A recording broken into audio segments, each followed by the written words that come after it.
నీ చిరునవ్వుకి లోకమంతా తల వంచాల్సిందే. కానీ నన్నేం చేయమంటావు చెప్పు? నీ కడుపు నిజంగా నిండిందో లేదో నాకెలా తెలుస్తుంది?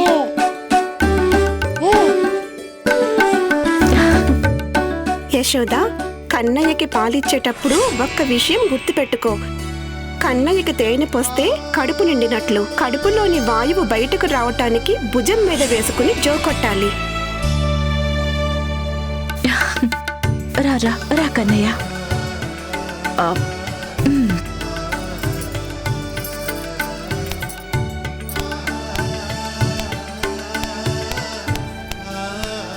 ఇంతవరకు ఎంతో ప్రేమగా పాలిచ్చావు కదమ్మా, మరిప్పుడు ఇలా ఎందుకు కొడుతున్నావు? యశోద, ఏంటా చప్పుడు? యశోద, తనింకా పసిగుడ్డు నొప్పెడుతుంది. తన గురించి మీకంటే నాకే బాగా తెలుసు. కాస్త ఊరుకోండి. తనని బుజ్జగించడం గురించి నాకే చెప్తున్నారా మీరు? అమ్మకేమైంది? నా మీద కోపం వచ్చిందా? యోగమాయ, నా వీపంతా ఎర్రగా కందిపోయే లోపే చెప్పండి సోదరి, నేనేం తప్పు చేశాను?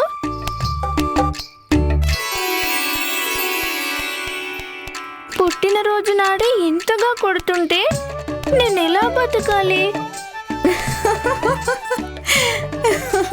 మీరు నవ్వుతూనే ఉంటారా లేక నన్ను కాపాడతారా? సోదరా, పిల్లలు పాలు తాగాక ఇలా వీపు మీద తడతారు.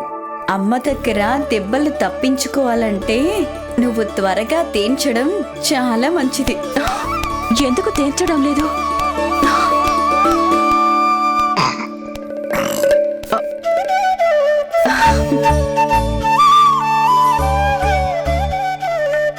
అమ్మయ్యా, బతికాను.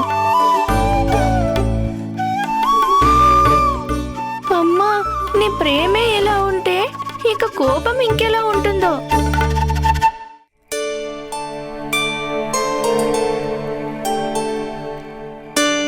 రోజంతా కొంచెం కూడా విశ్రాంతి లేదు. అలసిపోయి ఉంటావు, విశ్రాంతి తీసుకో.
ఏమైంది? నా లాలిపాట నచ్చలేదా నీకు? నీ లాలిపాట కంటే మంచి పాట ఇంకెక్కడుంటుందమ్మా? కన్నయ్య, రారా.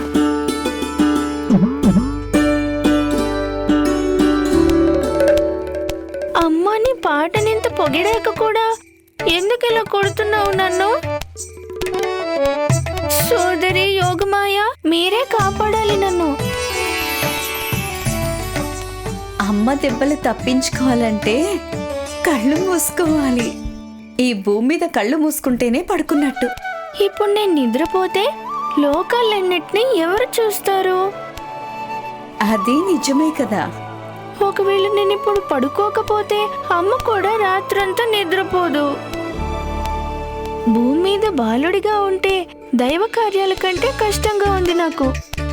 అది నిజమే, తమరు నిద్రపోకూడదు. కానీ అమ్మ నిద్రపోయేలా చెయ్యాలంటే మీరు కళ్ళు మూసుకొని నిద్ర నటించడమే మంచిది సోదరా. భలే మంచి ఆలోచన సోదరి. ఇలాంటి మంచి మంచి సలహాలు ఇస్తూ నా సమస్యల్ని పరిష్కరిస్తూ ఉండాలి.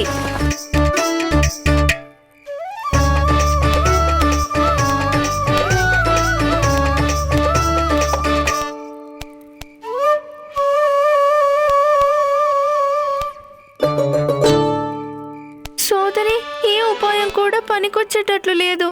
సహనం ఉండాలి, సహనం. అమ్మలంతే, వారికి తమరు నిజంగానే నిద్రపోతున్నారనే నమ్మకం కలిగే వరకు అమ్మ నిద్రపోకుండా జో కొడుతూనే ఉంటుంది. అందరూ కూడా నేను త్రికాల జ్ఞాని దేవుడు అనుకుంటారు. బాలల జీవితం ఎలా ఉంటుందో నా ఊహకి కూడా అందడం లేదు.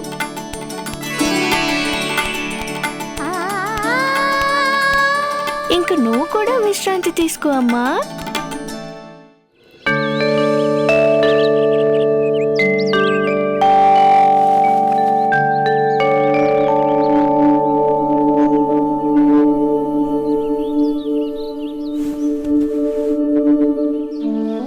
లేకన్నయ్యా, లేనాన్నా. నిజమే, స్త్రీ అమ్మగా మారితే మనసుకి అలసట, శరీరానికి విశ్రాంతి, అన్నీ మర్చిపోతుంది. ఇలా పడుకుంటే ఎలా? నీకు లాల పొయ్యాలి, పాలిచ్చి లాలించాలి. నీతో ఆడుకోకపోతే ఎలా చెప్పు? రాత్రంతా నిద్రపోలేదు కదా నువ్వు? ష్, మెల్లగా మాట్లాడండి. రాత్రంతా హాయిగా నిద్రపోయాను నేను. ఇంత తొందరగా ఎందుకు లేచానంటే, తల్లి ఎప్పుడూ బిడ్డ కంటే తొందరగా లేవాలి. తన పక్కన లేకపోతే భయంతో ఏడుస్తాడు కదా.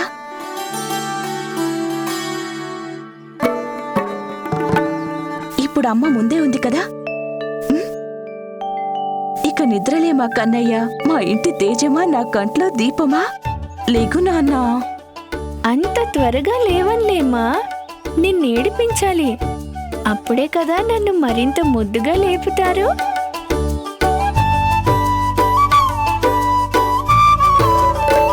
ఈ అమ్మ మాట వినవా కన్నయ్య? మీరు నన్ను ఇంతలా లాలిస్తుంటే మీ మాట వినకు తప్పదమ్మా. అలాగే లేస్తాను. నిద్ర లేచాడు మా కన్నయ్య.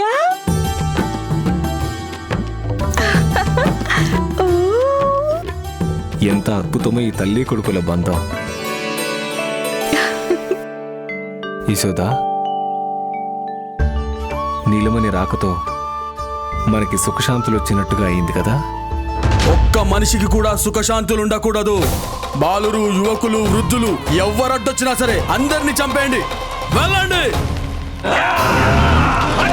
ఆక్రమించండి.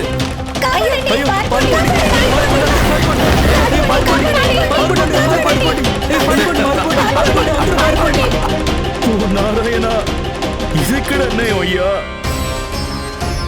ఈ దుష్టుల్ని ఆపండి ప్రభు, ఆపండి. మమ్మల్ని కాపాడండి, మమ్మల్ని కాపాడండి ప్రభు. మా ముద్దుల కన్నయ్య మన గోకుల పరిసరాల్లో అందరికీ శాంతిని ప్రసాదిస్తాడు. ప్రజలందరి మనసులో భయం తొలగిపోతుంది. దుర్మార్గులందరికీ గుణపాఠం చెప్పి మన గోకులం ప్రాంతంలో అందరికీ సుఖ సంతోషాలను ప్రసాదిస్తాడు మా కన్నయ్య. ఆ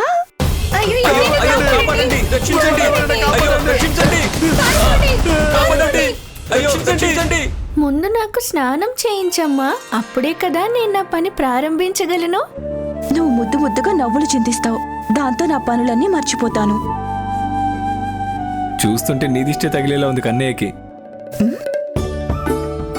పిల్లలకి ఎక్కడైనా తల్లి దిష్టి తగులుతుందా చెప్పండి? నీలమణి మనిద్దరిని చూసి ఎలా ఆడుకుంటున్నాడో చూడండి. అవునా? ఆ, అవును. ఏమైంది నాన్న నీకు?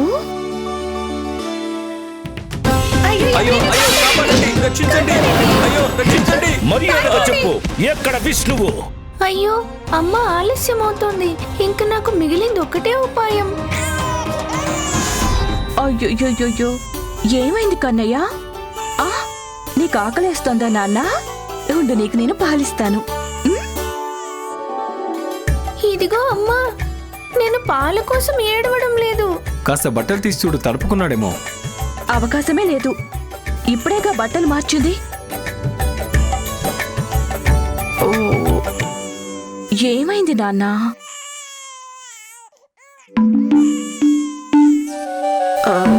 అప్పుడప్పుడు భర్త మాట కూడా వినడం నేర్చుకో. ఏదో ఒక మాట జరిగిందని అన్నీ జరగవు కదా.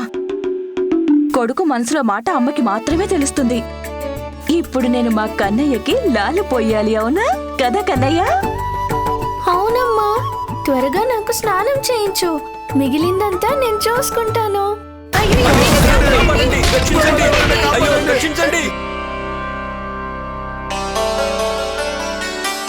ఇప్పుడు మా కన్నయ్యకి స్నానం చేయిస్తాను నేను.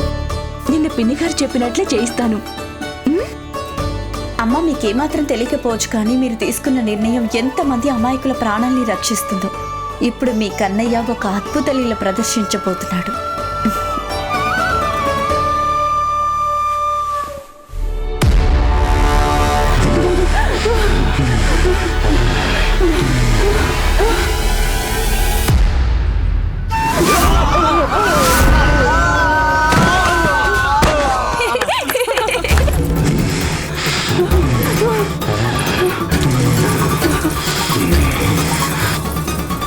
ముందుగా నేను నీకు మర్దన చేస్తాను, ఆ తరువాత నలుగు పెడతాను నేను.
ఇప్పుడు కన్నయ్యకి ఒంటికి అంటుకుపోయి నలుగు పెడతాను.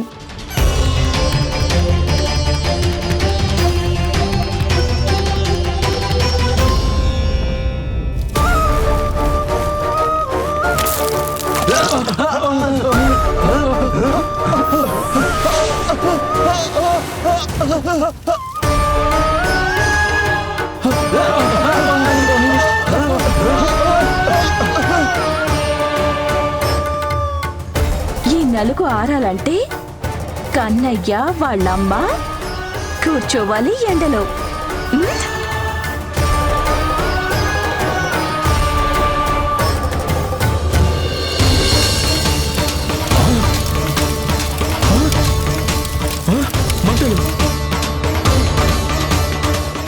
ఇప్పుడు అర్థమైంది నాకు, రోజు పిల్లల్ని ఇలా ఎందుకు ఎండలో పెడతారో అని.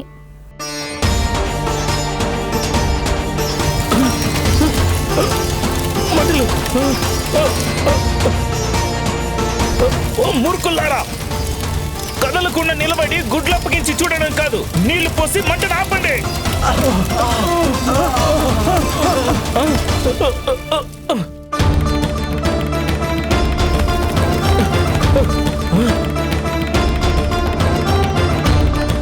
చాలు, ఇక ఎండ చాలు నాన్న. ఇక వెళ్ళి స్నానం చేద్దాం. వీరాది వీరుడైన కంస మహారాజు సేనాపతినైన నేను, ఆ విష్ణు అయినా నన్ను అడ్డగించలేడు.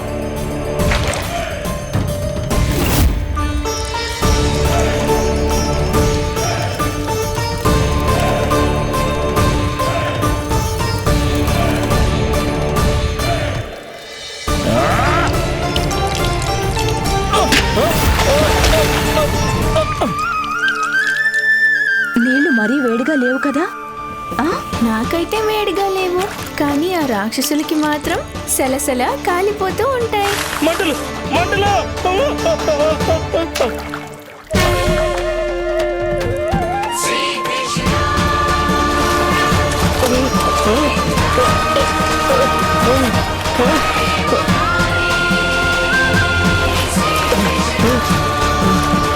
ఇదేదో మాయలా ఉంది.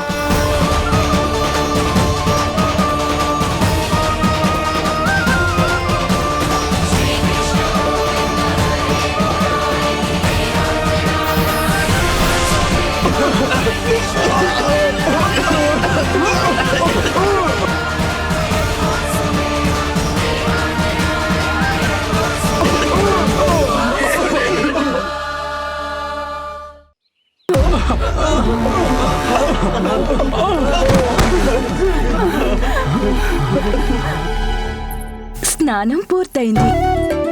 బాగా చేయించానా నీలమణి? మీలా ఇంకెవ్వరూ స్నానం చేయించలేరమ్మా. నీ స్నానంతో గోకులానికి రాక్షస పీడ వదిలిపోయింది. నేను బాగా అలసిపోయాను. నాకెంత ఆకలిస్తుందో తెలుసా? ఇది మరీ బాగుంది. నేను పాలిస్తానంటే తాగనంటావు. ఇప్పుడు ఇలా గుక్క పట్టి ఏడుస్తున్నావు. యశోదా, నీలమణి చూడ్డానికి నాలా కనిపిస్తాడు, కానీ అల్లర్లు మాత్రం సరిగ్గా అమ్మలాగే. పంతులు గారు రండి. నేను పురోహితుని తీసుకురావడానికి వెళ్ళాను. కన్నయ్య వస్త్రవేడుక విషయమై. అంటే 6 రోజుల పండుగేనా? అవును యశోదారాణి, అప్పటి నుండి మీరు మీ కన్నయ్యకి కొత్త బట్టలు ధరింపజేయవచ్చు. నేను మా కన్నయ్య కోసం అందరికంటే మంచి బట్టలు తెప్పిస్తాను. పంతులు గారు మన కేశవన్నయ్యని ఇంటికి రమ్మని చెప్పండి. తన దగ్గర దొరికే బట్టలు ఇంకెక్కడా దొరకవు. యశోద, నువ్వు ఇలా పంతులు గారికి మన పనులు చెప్తే ఎలా? నేను వెళ్ళొస్తానుగా. అవును, కానీ మన కేశవన్నయ్య ఇల్లు అమ్మవారి గుడికెళ్లే దారిలో ఉంది. గురువు గారికి ఏమీ కష్టం ఉండదు. ఏం గురువు గారు? అవును యశోదారాణి, కష్టమనే ప్రశ్నే లేదులండి. నేను వెళ్లే దారిలో తనకు చెబుతానమ్మా. సెలవిప్పించండి. ఇప్పుడు నేను నీకోసం తీసుకునే బట్టలు ఇంతవరకు గోకులంలో ఎవ్వరూ కూడా వేసుకుని ఉండరు తెలుసా?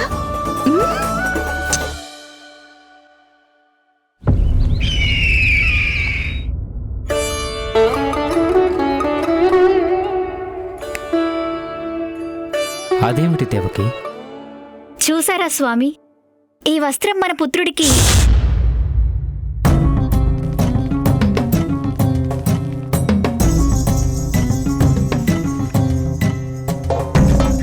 గుర్తుంచుకోండి దేవకి, ఇక్కడ గాలి కూడా కంసుడి గూఢాచారే. సరే గాని ఒకసారి చూసి చెప్పండి, ఎలాగుంది ఈ వస్త్రం?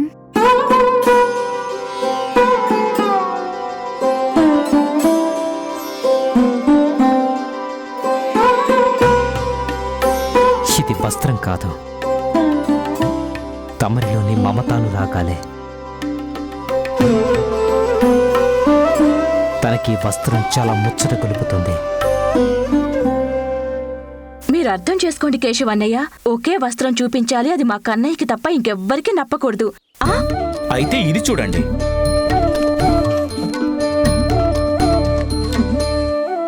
ఎన్ని చూపించినా ఒక్కటి కూడా నచ్చలేదు. ఏమంటావు నీలమణి? తాను కూడా వద్దంటున్నాడు. వేరే ఇంకేమైనా చూపించు. ఏకంగా ఇన్ని బట్టలా? కుట్టించాల్సిందైతే ఒకటేగా. అలాగని చూడ్డం మానేయమంటారా? మంచి బట్టలు తీసుకోవాలి కదా. కేశవన్నయ్య, అదిగో అది చూపించండి. ఇదిగోండి. కన్నయ్య,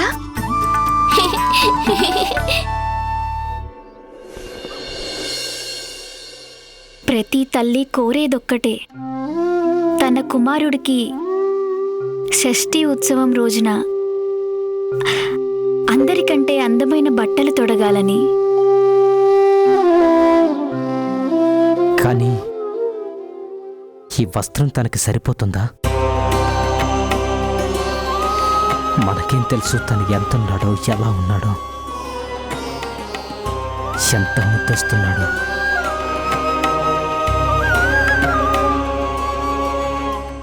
ఇదిగో కాపలాదారులిచ్చారు. దేవకి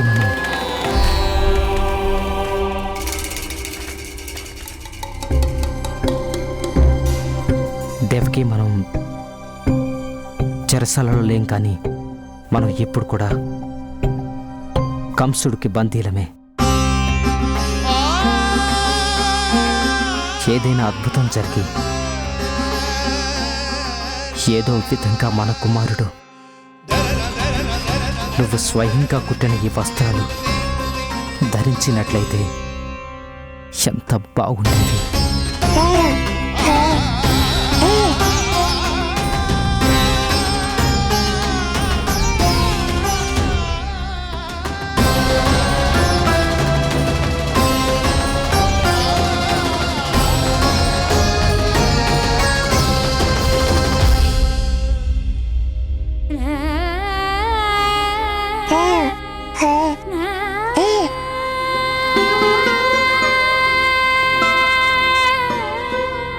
ఓం శ్రీ విష్ణువే నమః. ఓం శ్రీ విష్ణువే నమః. ఓం శ్రీ విష్ణువే నమః.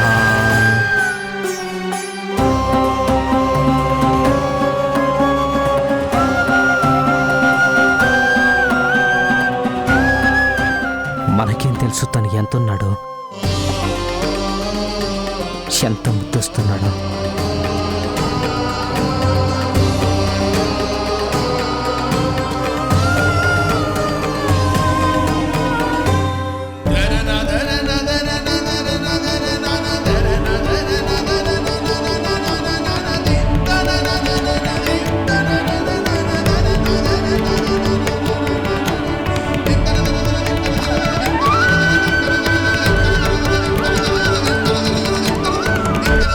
ఓం శ్రీ విష్ణువే నమః.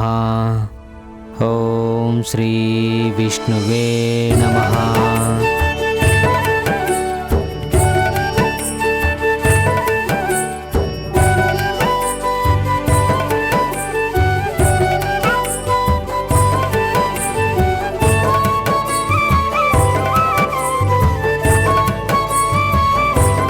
ఓం శ్రీ విష్ణువే నమః. ఓం శ్రీ విష్ణువే నమః.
నచ్చిందా నాన్న?